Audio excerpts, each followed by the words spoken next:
അധ്യായം 33. കഴിഞ്ഞ അധ്യായത്തിൽ ഗുരുവിന്റെ മാഹാത്മ്യം വിവരിച്ചു. ഈ അധ്യായത്തിൽ ഉദിയുടെ മാഹാത്മ്യം വിവരിക്കുന്നതാണ്. പ്രാരംഭക്കുറിപ്പുകൾ. നമുക്ക് മഹത്തുക്കളായ ഋഷീശ്വരന്മാരെ വന്ദിക്കുക. അവരുടെ കരുണാമയമായ കടാക്ഷം കൊണ്ട് നമ്മിൽ കുന്നുകൂടിയ പാപങ്ങൾ നശിപ്പിക്കപ്പെടുന്നുവെന്നു മാത്രമല്ല, നമ്മുടെ സ്വഭാവത്തിലുള്ള ചീത്തവശങ്ങൾ ഇല്ലായ്മ ചെയ്യപ്പെടുകയും ചെയ്യുന്നു.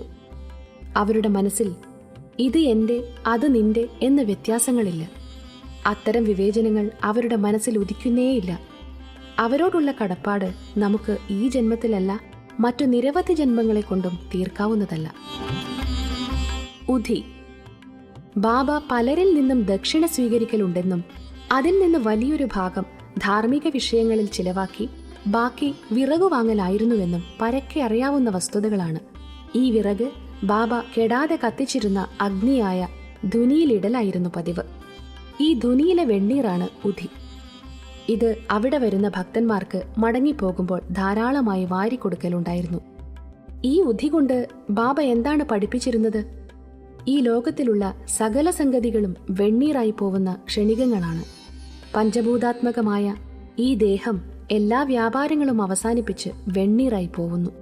ഭക്തന്മാർക്ക് അവരുടെ ദേഹം ഒരിക്കൽ വെണ്ണീറാക്കപ്പെടും എന്ന് ഓർമ്മിപ്പിക്കാനാണ് ബാബ ഉധി വിതരണം ചെയ്തിരുന്നത്.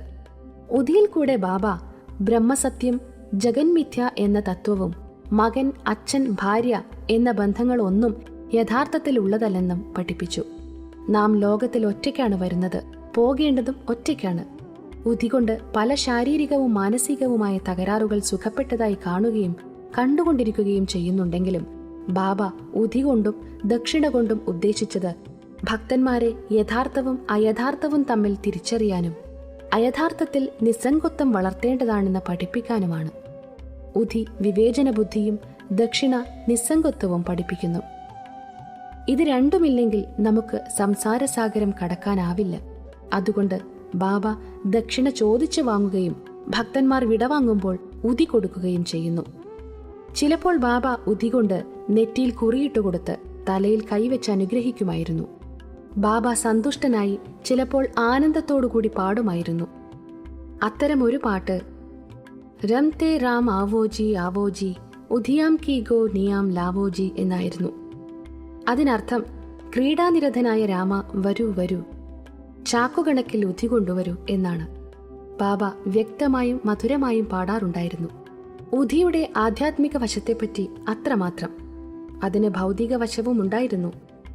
അത് ആരോഗ്യം, നേട്ടം, സ്വാതന്ത്ര്യം, മനഃശാന്തി മുതലായവ പ്രദാനം ചെയ്തു. അങ്ങനെ ഉധി ആധ്യാത്മികവും ഭൗതികവുമായ നേട്ടങ്ങൾ പ്രദാനം ചെയ്തു. ഇനി നമുക്ക് ഉധിയെ പറ്റിയ കഥകൾ പറയാം. തേളുകുത്തിയത്. നാസിക്കിലെ നാരായണൻ മോതിറാം ജാനി എന്നയാൾ ബാബയുടെ ഒരു ഭക്തനായിരുന്നു. അയാൾ രാമചന്ദ്ര വാമൻ മോദക് എന്നു പേരായ മറ്റൊരു ബാബ ഭക്തന്റെ സേവകനായിരുന്നു. ഒരിക്കൽ അയാൾ അമ്മയെയും കൂട്ടി ഷിർദിയിലേക്ക് പോയി ബാബയെ കണ്ടു. അന്നേരം ബാബ അയാളോട് ഇനി മേലാൽ ആരെയും സേവിക്കേണ്ടതില്ലെന്നും സ്വതന്ത്രമായി കച്ചവടം നടത്തണമെന്നും പറഞ്ഞു. കുറച്ചു ദിവസങ്ങൾക്ക് ശേഷം ഈ വാക്കുകൾ സഫലീകരിച്ചു. നാരായണൻ ജാനി ജോലി ഉപേക്ഷിച്ച് സ്വന്തമായി ആനന്ദാശ്രമം എന്ന പേരിൽ ഒരു ബോർഡിംഗ് ഹൗസ് തുടങ്ങി. ഒരിക്കൽ ഈ നാരായണൻ റാവുവിന്റെ ഒരു സ്നേഹിതനെ തേളുകുത്തി. അയാൾക്ക് ദുസ്സഹമായ വേദനയും സഞ്ചാരവും അനുഭവപ്പെട്ടു. ഈ വക കാര്യങ്ങളിൽ വേദനിക്കുന്നിടത്ത് ഉധി പുരട്ടിയാൽ സമാധാനം കിട്ടും. നാരായണൻ റാവു ഉധിക്കു വേണ്ടി തിരഞ്ഞു നോക്കിയിട്ടും ഒട്ടും കിട്ടിയില്ല. അപ്പോൾ അയാൾ ബാബയുടെ ചിത്രത്തിനു മുന്നിൽ നിന്ന് നന്നായി പ്രാർത്ഥിച്ച് സഹായിക്കാൻ അപേക്ഷിച്ച് അവിടെ കത്തിയിരുന്ന ചന്ദനത്തിരിയുടെ ചാരം ഉധിയാണെന്ന് സങ്കല്പിച്ച് കുറച്ചെടുത്ത് തേളുകുത്തിയ ഭാഗത്ത് പുരട്ടിക്കൊടുത്തു. പുരട്ടി കൈയെടുത്തതോടുകൂടി വേദനയും സഞ്ചാരവും തീരെ മാറി. ഇരുവരും അത്യധികം സന്തോഷിച്ചു. പ്ലേഗ്. ഒരിക്കൽ ബന്ദ്രയിലുള്ള ഒരു ഭക്തന് മറ്റൊരു സ്ഥലത്ത് താമസിക്കുന്ന തന്റെ മകൾക്ക് പ്ലേഗ് ആണെന്ന് വിവരം കിട്ടി. അയാളുടെ കയ്യിൽ ഉധി തീർന്നുപോയതിനാൽ നാനാ സാഹിബ് ചന്ദോർക്കറുടെ അടുക്കലേക്ക് കുറച്ച് ഉധി തരാൻ പറഞ്ഞ് ഒരാളെ അയച്ചു.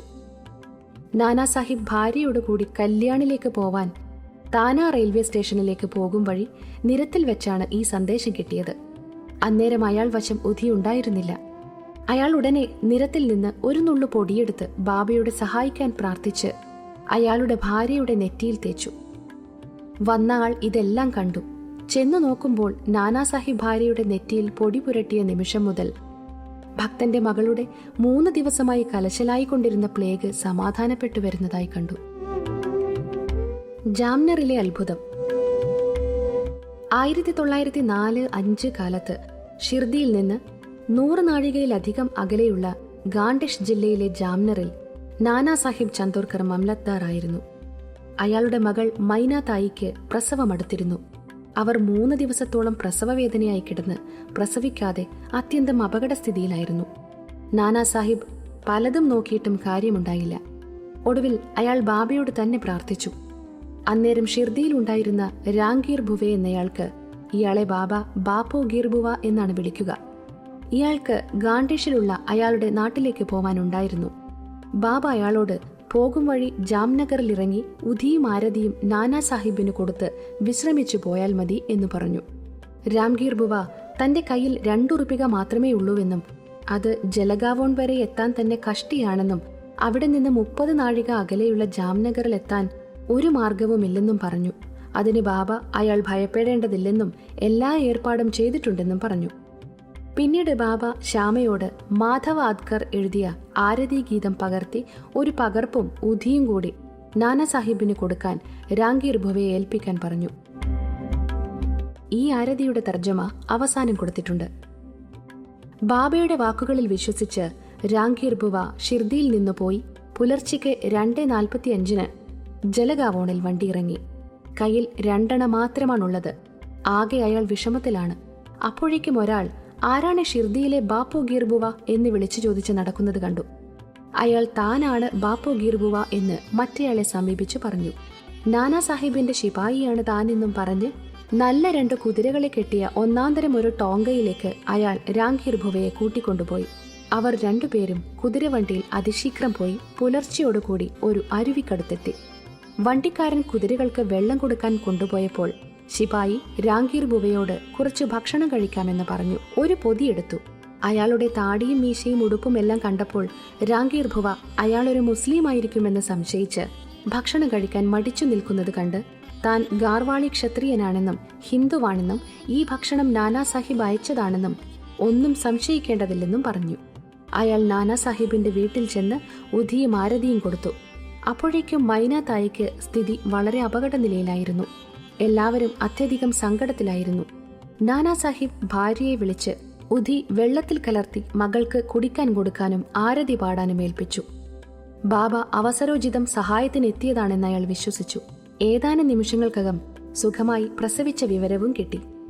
രാംഗീർ ഭുവ പിന്നീട് നാനാ സാഹിബിനോട് കുതിരവണ്ടിയോടുകൂടി ശിപായിയെ അയച്ചതിനും ഭക്ഷണം കൊടുത്തതിനും നന്ദി പറഞ്ഞപ്പോൾ നാനാ സാഹിബ് അതിശയിച്ചു. അയാൾ ആരെയും സ്റ്റേഷനിലേക്ക് അയച്ചിരുന്നില്ല. ഷിർദിയിൽ നിന്ന് ആളു വരുന്ന വിവരവും അയാൾക്കറിയില്ലായിരുന്നു. താനയിലെ മംലത്ദാരായി റിട്ടയർ ചെയ്ത മിസ്റ്റർ BV ദേവ് ഇക്കാര്യത്തെപ്പറ്റി പിന്നീട് നാനാ സാഹിബിന്റെ മകൻ ബാപ്പുറാവു ചന്ദോർക്കറോട് അന്വേഷിച്ചപ്പോൾ ഇപ്പറഞ്ഞ സംഭവം ശരിയാണെന്ന് തെളിഞ്ഞു. അദ്ദേഹം രാംഗീർ ഭുവയോടും ഇക്കാര്യം അന്വേഷിച്ച് സംഭവം ശരിയാണെന്നറിഞ്ഞു. നാരായണൻ റാവു. ഭക്ത നാരായണൻ റാവുവിന്റെ അച്ഛന് അയാളുടെ ജീവദശയിൽ ബാബയെ 2 പ്രാവശ്യം ദർശനം ചെയ്യാനുള്ള മഹാഭാഗ്യമുണ്ടായി. 1918 മഹാസമാധിക്ക് 3 വർഷങ്ങൾക്ക് ശേഷം അയാൾക്ക് ഷിർദിക്ക് വരാൻ ആഗ്രഹമുണ്ടായെങ്കിലും സാധിച്ചില്ല. മഹാസമാധി കഴിഞ്ഞ് 1 കൊല്ലത്തിനുള്ളിൽ തന്നെ അയാൾ രോഗിയായി തീർന്നു. എല്ലാ മരുന്നുകളും പരീക്ഷിച്ചു നോക്കിയിട്ടും ഫലമുണ്ടായില്ല. അങ്ങനെ അവസാനം ബാബയെ അഹോരാത്രം ധ്യാനിക്കാൻ തുടങ്ങി. ഒരു രാത്രിയിൽ അയാൾക്ക് ഒരു സ്വപ്ന ദർശനമുണ്ടായി. ബാബ അയാളുടെ അരികെ വന്ന് സമാധാനിപ്പിച്ചു. നിരാശപ്പെടേണ്ടതില്ല, നാളെ തൊട്ട് സുഖപ്പെടാൻ തുടങ്ങും. സ്വപ്നദർശനത്തിൽ പറഞ്ഞ പോലെ തന്നെ നാരായണൻ റാവുവിന് സുഖമായി. ഇതിൽ ചിന്തിക്കേണ്ടത് ബാബ ശരീരമുള്ള കാലം ജീവിക്കുകയും ശരീരം ഉപേക്ഷിച്ചതോടുകൂടി മരിച്ചു പോവുകയും ചെയ്തുവോ എന്നാണ്. ബാബയ്ക്ക് മരണമില്ല. ബാബ ജീവനും മരണത്തിനും അതീതനാണ്. ബാബയെ ആത്മാർത്ഥമായി ഒരിക്കൽ സ്നേഹിച്ചവന് ബാബയിൽ നിന്നും അതിനുള്ള ഫലം എപ്പോഴും ഏതു സ്ഥലത്ത് വെച്ചും കിട്ടിക്കൊണ്ടിരിക്കും. ബാബ എല്ലായ്പ്പോഴും നമ്മുടെ സമീപത്തുണ്ട്. എന്തെങ്കിലും രൂപത്തിൽ ഭക്തന്മാരുടെ മുന്നിൽ പ്രത്യക്ഷപ്പെട്ട് അവരുടെ ആഗ്രഹം സാധിപ്പിച്ചു കൊടുക്കൂ. അപ്പാ സാഹിബ് കുൽക്കർണി. 1917 അപ്പാ സാഹിബ് കുൽക്കർണിക്കുള്ള അവസരം വന്നു. അയാളെ താനയിലേക്ക് സ്ഥലം മാറ്റിയതിൽ പിന്നെ ബാലാ സാഹിബ് ഭാട്ടെ കൊടുത്ത ബാബയുടെ ചിത്രത്തെ പൂജിക്കാൻ തുടങ്ങി. പടത്തിന് ദിവസവും പുഷ്പം, ചന്ദനം, നൈവേദ്യം മുതലായവ കൊണ്ട് പൂജിച്ച് ബാബയെ കാണുമാറാകണമെന്ന് പ്രാർത്ഥിക്കും. ബാബയുടെ പടം കാണുന്നത് ബാബയെ കാണുന്നതിന് തുല്യമാണ്. അതിനൊരു ഉദാഹരണം പറയാം. ബാലാബുവ സുതാർ. ബാലാബുവ സുതാർ എന്നു പേരായി ഭക്തി കൊണ്ട് അഭിനവ തുക്കാറാം എന്ന സ്ഥാനപ്പേര് ലഭിച്ച ഒരു ബോംബെക്കാരൻ സന്യാസി 1917 ഷിർദിയിൽ വന്നു. അദ്ദേഹം ബാബയെ നമസ്കരിച്ചപ്പോൾ, ഈ മനുഷ്യനെ എനിക്ക് 4 കൊല്ലങ്ങളായിട്ടറിയാം എന്നാണ് ബാബ പറഞ്ഞത്. ബാലബുവ ആദ്യമായി ഷിർദിയിൽ വന്നതായതിനാൽ അദ്ദേഹം അതിശയിച്ചുപോയി. നല്ലപോലെ ആലോചിച്ചപ്പോൾ ബോംബെയിൽ വെച്ച് 4 കൊല്ലങ്ങൾക്ക് മുമ്പൊരിക്കൽ ബാബയുടെ പടത്തിന് മുന്നിൽ നമസ്കരിച്ചതായി ഓർമ്മ വന്നു. അപ്പോഴാണ് ബാബ പറഞ്ഞതിന്റെ പൊരുൾ അദ്ദേഹത്തിന് മനസ്സിലായത്. അദ്ദേഹം ചിന്തിച്ചു, ഋഷീശ്വരന്മാർ എത്രമാത്രം സർവ്വവ്യാപികളും സർവന്തര്യാമികളുമാണ്. അവർ ഭക്തന്മാരോട് എത്രമാത്രം കരുണ കാണിക്കുന്നു. ഞാനൊരു പടത്തെ മാത്രമാണ് നമസ്കരിച്ചത്. അത് ബാബ എടുത്തു പറഞ്ഞുകൊണ്ട് പടത്തെ കാണുന്നതും തന്നെ കാണുന്നതും വ്യത്യസ്തമല്ലെന്ന് വ്യക്തമാക്കുകയാണ്. അപ്പാ സാഹിബിന്റെ കഥയിലേക്ക് തന്നെ മടങ്ങുക. അയാൾ താനയിലിരിക്കെ തീവണ്ടിയിലേക്ക് ടൂർ പോവാനുണ്ടായിരുന്നതിനാൽ ഒരാഴ്ചയ്ക്ക് മടങ്ങി വരാൻ കഴിയുമായിരുന്നില്ല. അയാളുടെ അഭാവത്തിൽ 3-ാം ദിവസം താഴെ പറയുന്ന വിസ്മയം നടന്നു. ഉച്ചനേരത്ത് അപ്പാ സാഹിബിന്റെ വീട്ടിൽ ഒരു ഫക്കീർ കയറി വന്നു. കാഴ്ചയിൽ ബാബയുടെ ചിത്രത്തിലേതുപോലെ തന്നെയുണ്ടായിരുന്നു. മിസിസ് കുൽക്കർണിയും കുട്ടികളുമെല്ലാം അദ്ദേഹത്തോട് ഷിർദിയിലെ സായിബാബയാണോ എന്ന് അന്വേഷിച്ചു. അദ്ദേഹം അല്ല എന്നും, പക്ഷെ ബാബയുടെ ആശ്രിതനാണെന്നും ബാബ നിയോഗിച്ചതനുസരിച്ച് ആ കുടുംബത്തിന്റെ യോഗക്ഷേമം അറിയാൻ വന്നതാണെന്നും പറഞ്ഞു. അദ്ദേഹം ദക്ഷിണ ആവശ്യപ്പെട്ടു. അവർ അദ്ദേഹത്തിന് 1 ഉറുപ്പിക കൊടുത്തു. അദ്ദേഹം ഒരു ചെറിയ ഉദ്ധി കൊടുത്ത് അത് പൂജാമുറിയിൽ വെച്ച് ആരാധിക്കാൻ പറഞ്ഞു. ഇതും പറഞ്ഞ് അദ്ദേഹം പോയി. ഇനി സായിയുടെ വിസ്മയാവഹമായ ലീല കേൾക്കുവിൻ. അപ്പാ സാഹിബിന്റെ കുതിരയ്ക്ക് സുഖമില്ലാതായതിനാൽ ടൂർ തുടർന്നു നടത്താൻ കഴിഞ്ഞില്ല. അന്ന് വൈകുന്നേരം അയാൾ വീട്ടിൽ മടങ്ങി വന്നപ്പോൾ ഫക്കീർ സന്ദർശിച്ച വിവരം ഭാര്യ പറഞ്ഞു. അയാൾക്ക് ഫക്കീറിനെ കാണാൻ കഴിഞ്ഞില്ലല്ലോ എന്നും 1 ഉറുപ്പിക ദക്ഷിണ കൊടുത്തത് മതിയായില്ല എന്നും അയാൾ മനസ്സിൽ വിചാരിച്ചു. താൻ ഉണ്ടായിരുന്നെങ്കിൽ 10 ഉറുപ്പികയിൽ കുറഞ്ഞ് ദക്ഷിണ കൊടുക്കില്ലെന്ന് അയാൾ പറയുകയും ചെയ്തു. പിന്നീട് ഭക്ഷണവും കൂടി കഴിക്കാതെ ഫക്കീറിനെ അന്വേഷിച്ചിറങ്ങി. അവിടുത്തെ ഒരു മസ്ജിദിലും മറ്റു പല സ്ഥലങ്ങളിലും തിരഞ്ഞു. അയാളുടെ അന്വേഷണം വിഫലമായി. മടങ്ങി വന്ന് ഭക്ഷണം കഴിച്ചു. ബാബയുടെ കൽപ്പന ദൈവത്തെ വെറും വയറായി അന്വേഷിക്കരുതെന്നാണെന്ന് 32-ാം അധ്യായത്തിൽ വായിച്ചത് വായനക്കാർ ഓർക്കുന്നുണ്ടല്ലോ. അപ്പാ സാഹിബിന് ആ പാഠം ഇക്കാര്യത്തിൽ പഠിച്ചു. ഊണ് കഴിഞ്ഞ് അയാൾ മിസ്റ്റർ ചിത്രേ എന്ന ഒരു സുഹൃത്തുമായി ഒന്ന് നടക്കാനിറങ്ങി. കുറച്ചു പോയപ്പോൾ അയാൾ ധൃതിയിൽ അവരെ സമീപിക്കുന്നത് കണ്ടു. ഫോട്ടോയിലെ ബാബയുടെ മാതിരി തന്നെ ഇരുന്നതുകൊണ്ട് ഉച്ചയ്ക്ക് വീട്ടിൽ വന്ന ഫക്കീർ തന്നെ ആയിരിക്കുമെന്ന് അയാൾ നിശ്ചയിച്ചു. ഫക്കീർ കൈനീട്ടി ദക്ഷിണ ചോദിച്ചു. അപ്പാ സാഹിബ് 1 ഉറുപ്പിക കൊടുത്തു. വീണ്ടും വീണ്ടും ചോദിച്ചപ്പോൾ അപ്പാ സാഹിബ് 2 ഉറുപ്പിക കൂടി ചോദിച്ചു. 2 ഉറുപ്പിക കൂടി കൊടുത്തു. എന്നിട്ടും തൃപ്തനാവാഞ്ഞപ്പോൾ മിസ്റ്റർ ചിത്രയോട് 3 ഉറുപ്പിക കടം വാങ്ങി അതും കൊടുത്തു. ഫക്കീർ പിന്നെയും ചോദിച്ചു. അപ്പാ സാഹിബ് അദ്ദേഹത്തോട് തന്റെ കൂടെ വീട്ടിലേക്ക് വരാൻ പറഞ്ഞു. അങ്ങനെ എല്ലാവരും കൂടി വീട്ടിലെത്തിയപ്പോൾ അപ്പാ സാഹിബ് 3 ഉറുപ്പിക കൂടി കൊടുത്തു. അങ്ങനെ ആകെ 9 ഉറുപ്പികയായി. ഫക്കീർ തൃപ്തനായില്ല. അപ്പോൾ തന്റെ കയ്യിൽ ഒരു 10ന്റെ നോട്ടുണ്ട് എന്ന് പറഞ്ഞു. ഫക്കീർ അത് ചോദിച്ചു വാങ്ങി. 9 ഉറുപ്പിക മടക്കി കൊടുത്തു സ്ഥലം വിട്ടു. അപ്പാ സാഹിബ് പറഞ്ഞ 10 ഉറുപ്പിക വാങ്ങി ബാബ തൊട്ടു പരിശുദ്ധമാക്കിയ 9 ഉറുപ്പിക അയാൾക്ക് കൊടുക്കുകയും ചെയ്താണ് ബാബ പോയത്. 9 എന്ന അക്കം സുപ്രധാനമാണ്. അത് നവവിധ ഭക്തിയെ സൂചിപ്പിക്കുന്നു. ബാബയുടെ അവസാന നിമിഷങ്ങളിൽ ബാബ ലക്ഷ്മിബായി ഷിൻഡേക്കും 9 ഉറുപ്പികയാണ് കൊടുത്തത്.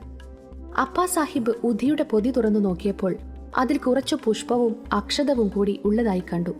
പിന്നീട് കുറച്ചു കാലം കഴിഞ്ഞ് ബാബയെ ഷിർദിയിൽ വെച്ച് കണ്ടപ്പോൾ അദ്ദേഹത്തിന്റെ ഒരു തലനാരിഴയും അയാൾക്ക് കിട്ടി. അയാൾ ഉധിയുടെ പൊതിയും മുടിനാരും ഒരു തകിടിലാക്കി ദേഹത്തിൽ ധരിച്ചു. അപ്പാ സാഹിബിന് ഉധിയുടെ ശക്തി മനസ്സിലായി. അയാൾ സമർത്ഥനായിരുന്നെങ്കിലും ആദ്യത്തിൽ 40 ഉറുപ്പികയെ ശമ്പളം കിട്ടിയിരുന്നുള്ളൂ. പക്ഷേ ബാബയുടെ ഉധിയും പടവും കിട്ടിയതിൽ പിന്നെ ഈ 40ന്റെ എത്രയോ ഇരട്ടി ശമ്പളം വർദ്ധിക്കുകയും വളരെയധികം സ്വാധീനമുള്ള ആളാവുകയും ചെയ്തു. അയാൾ ആധ്യാത്മികമായും ഉയർന്നു.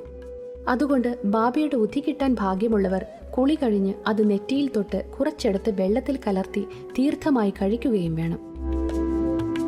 ഹരിഭാവു കാർണിക്. 1917 ഗുരുപൗർണമി ദിവസം താന ഡിസ്ട്രിക്റ്റിലെ ബഹാനുവിൽ നിന്ന് ഹരിഭാവു കാർണിക് എന്ന ഒരാൾ ഷിർദിയിൽ വന്ന് ബാബയെ ഉപചാരപുരസരം പൂജിച്ചു. അയാൾ വസ്ത്രങ്ങളും ദക്ഷിണയും എല്ലാം വഴിപാടായി കൊടുത്ത് ശ്യാമയോട് പറഞ്ഞ് ബാബയുടെ അനുമതി വാങ്ങി മസ്ജിദിന്റെ ഒതുക്കുകൾ ഇറങ്ങി. അപ്പോൾ അയാൾക്ക് 1 റുപ്പിക കൂടി ദക്ഷിണ കൊടുക്കണമെന്ന് തോന്നി. വീണ്ടും ഒതുക്കു കയറാൻ നോക്കിയപ്പോൾ ശ്യാമ അയാളോട് ബാബ പൊയ്ക്കൊള്ളാൻ സമ്മതിച്ചതിനാൽ പിന്നീട് അങ്ങോട്ട് കയറരുതെന്നും ഉടനെ പോകണമെന്നും പറഞ്ഞു. അയാൾ വീട്ടിലേക്ക് മടങ്ങി. വഴിക്ക് വെച്ച് നാസിക്കിലെ കാലരാമക്ഷേത്രത്തിൽ അയാൾ ദർശനത്തിന് പോയപ്പോൾ അവിടെ ഉണ്ടായിരുന്ന യോഗി നരസിംഗ് മഹാരാജ് ശിഷ്യന്മാരെ വിട്ടുവന്ന് ഹരിഭാവുവിന്റെ കൈപിടിച്ച് എന്റെ 1 റുപ്പിക തരൂ എന്ന് പറഞ്ഞു. കാർണിക്ക് സന്തോഷത്തോടെ ഉറുപ്പിക കൊടുത്തു. സിദ്ധന്മാർ ഒറ്റക്കെട്ടാണെന്നും ബാബ ഈ മാർഗത്തിലൂടെ ബാബയ്ക്ക് കൊടുക്കാൻ നിശ്ചയിച്ച ഉറുപ്പിക വസൂലാക്കിയതാണെന്നും അയാൾക്ക് മനസ്സിലായി. എല്ലാ ഋഷീശ്വരന്മാരും ഒന്നാണ്, അവരുടെ പ്രവർത്തന രീതിയും ഒന്നാണ്. ശ്രീ സായിയെ നമിക്കുവിൻ. ലോകശാന്തി ലഭിക്കട്ടെ.